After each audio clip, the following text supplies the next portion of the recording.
नमस्कार दोस्तों, स्वागत है आपका हमारे चैनल केम पोटेंशियल पर। आज हम लोग पढ़ने जा रहे हैं बेसिसिटी ऑफ अमीन्स। अमीन्स जिसका केमिकल फार्मूला होता है RNH2। नाइट्रोजन एक ट्राइवेलेंट एटम और इसके पास एक नॉन बॉन्डिंग इलेक्ट्रॉन पेयर। तो due to the presence of non bonding electron pair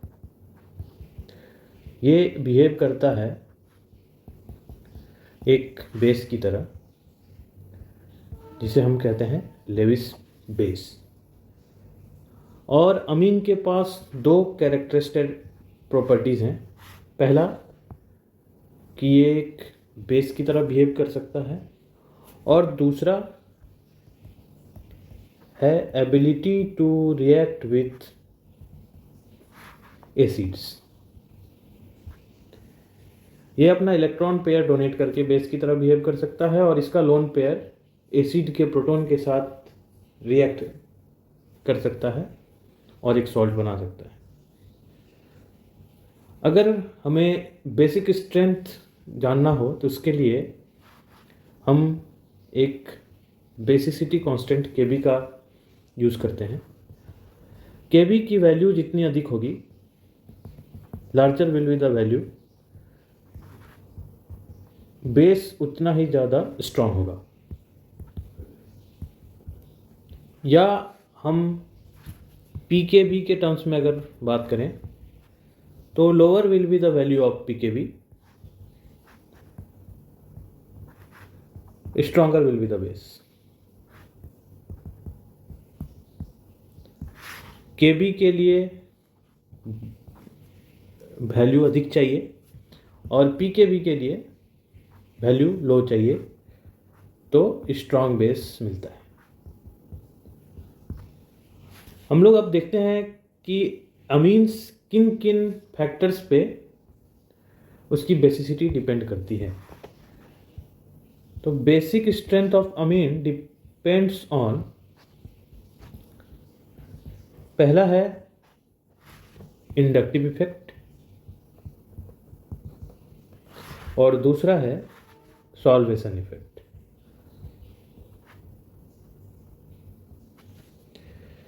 amines हमें मिलता कहाँ से है? ये RNH2 आया कहाँ से? अमोनिया से। जब अमोनिया का एक hydrogen replaced by alkyl group R, तो हमें मिलता है RNH2। और इस R की प्रॉपर्टी क्या है कि ये इलेक्ट्रॉन डोनेटिंग ग्रुप है।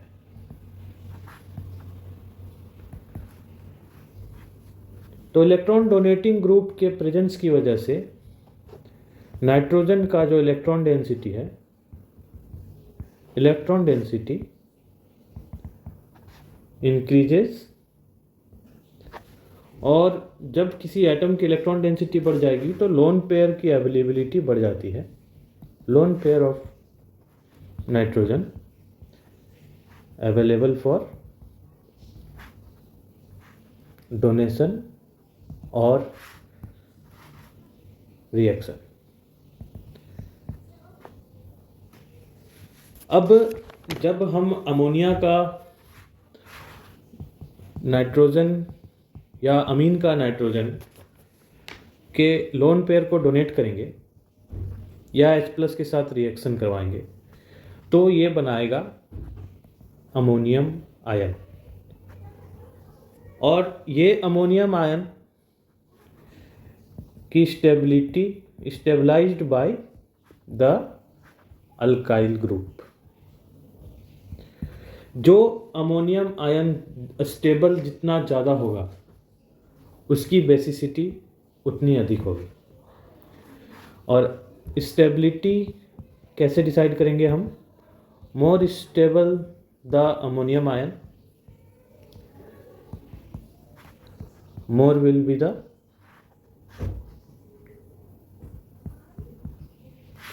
Basic strength. अभी अमोनियम आयन की बात करें, नाइट्रोजन के पास है प्लस चार्ज। हमने 3 अल्काइल ग्रुप जोड़े। दूसरे केस में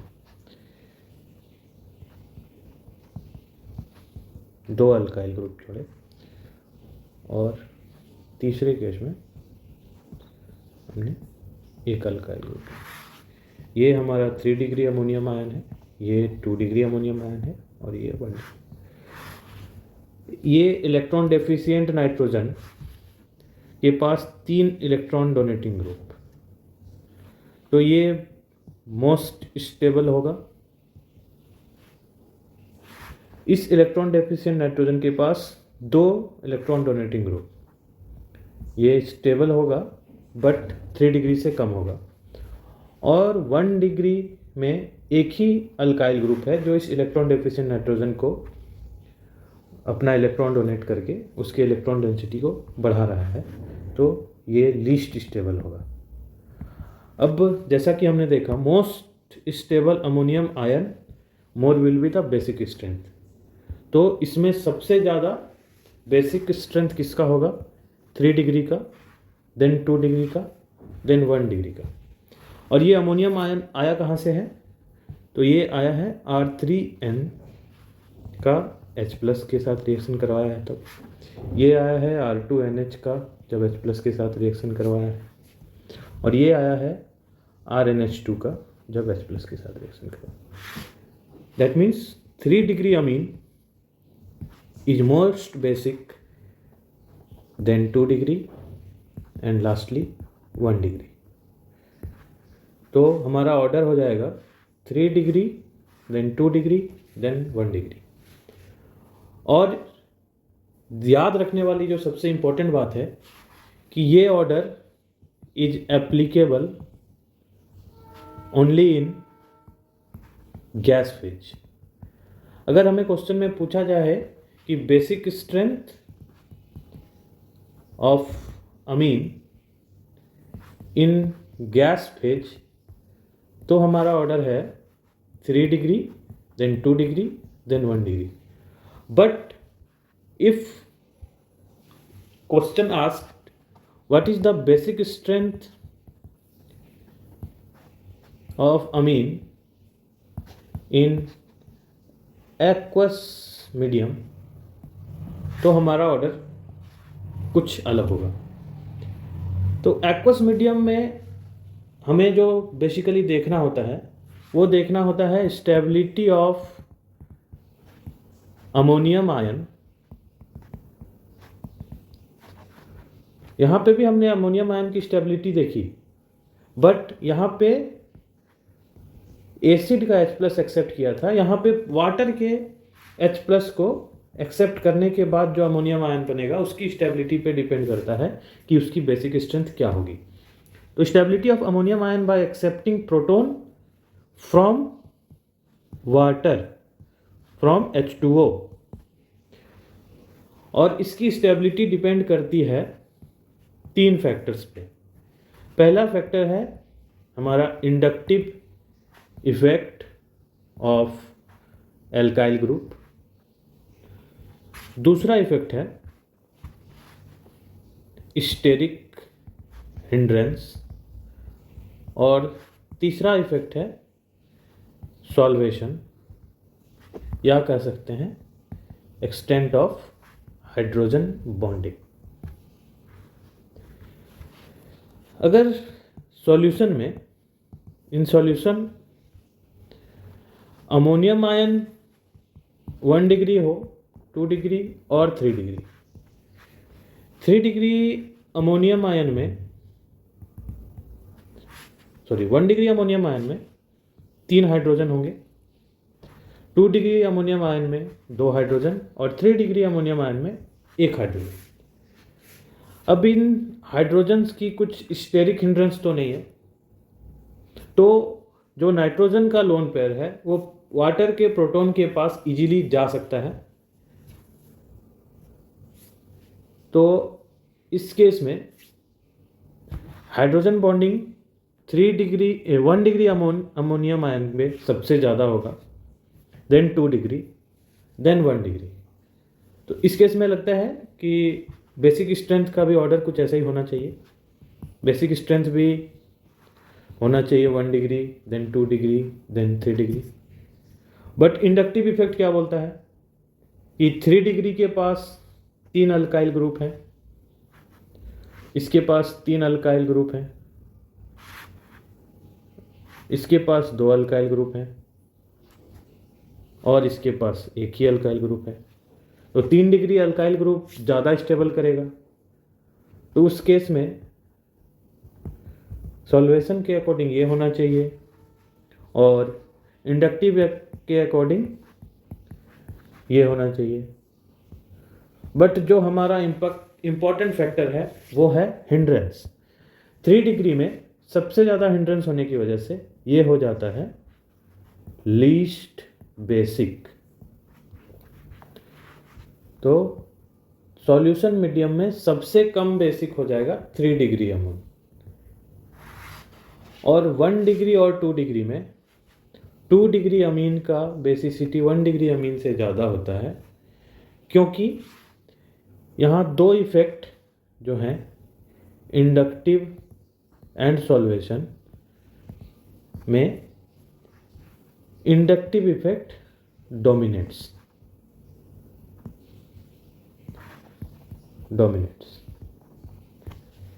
तो हमारा करेक्ट ऑर्डर जो है वो सॉल्यूशन मीडियम में, सॉल्यूशन और एक्वस मीडियम में हो जाता है 2 degree, then 1 degree, then 3 degree, और गैसियस फेज में हो जाता है 3 डिग्री, 2 डिग्री, 1 डिग्री। ये क्वेश्चन नीट 2019 में पूछा गया है। क्वेश्चन में पूछा गया the correct order of basic strength of methyl substituted amines in aqueous solution. तो ध्यान देना है, मीडियम क्या है? Aqueous solution. अगर आप हड़बड़ी में ऑर्डर करके आए 3 डिग्री, 2 डिग्री, 1 डिग्री, तो ये आपका गलत हो जाएगा, क्योंकि ये ऑर्डर होता है गैस फेज में। बट हमें पूछा गया है, ये गैस फेज में सही होता, बट पूछा गया है सवाल इन एक्वस मीडियम। तो एक्वस मीडियम में हमें 3 चीज़ें देखनी होती हैं, इंडक्टिव इफेक्ट, दूसरा स्टेरिक इफेक्ट, और तीसरा है सॉल्वेशन इफेक्ट। तो जैसा कि हम देखे हैं, स्टेरिक इफेक्ट की वजह से 3 डिग्री का बेसिसिटी सबसे कम हो जाता है, और 1 डिग्री और 2 डिग्री में इंडक्टिव इफेक्ट डोमिनेट्स होने की वजह से 2 डिग्री का बेसिक स्ट्रेंथ, इसमें क्या होता है, inductive effect is more than 1 degree. और 1 डिग्री में सिर्फ सॉल्वेशन इफेक्ट होता है, जिसकी वजह से हमारा correct order in solution medium या एक्वस मीडियम हो जाता है 2 degree, then 1 degree, then 3 degree. तो इसमें 3 डिग्री अमीन्स का ऑप्शन है 1 और 2, तो ऑप्शन 3 और ऑप्शन 4 नहीं होगा। अब ऑप्शन 1 में है 1 degree, then 2 degree, then 3 degree, और ऑप्शन 2 में है 2 डिग्री, 1 डिग्री, देन 3 डिग्री, और हमारा ऑर्डर भी है 2 डिग्री, 1 डिग्री, देन 3 डिग्री। तो सही ऑप्शन हो जाएगा ऑप्शन नंबर 2।